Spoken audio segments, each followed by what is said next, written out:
What passing bells for these who die as cattle? Only the monstrous anger of the guns. Only the stuttering rifle's rapid rattle can patter out their hasty orisons.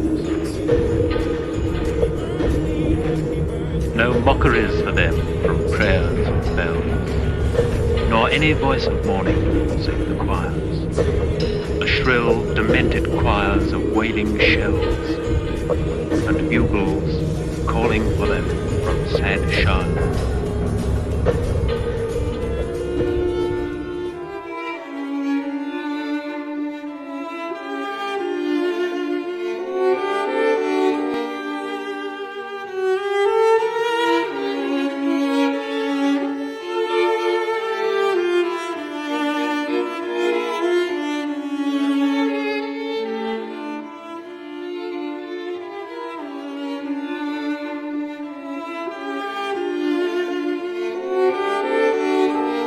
What candles may be held to speed them all?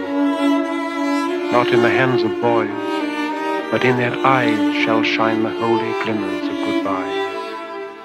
The pallor of girls' brows shall be their pall, their flowers the tenderness of silent minds, and each slow dusk a drawing down of blinds.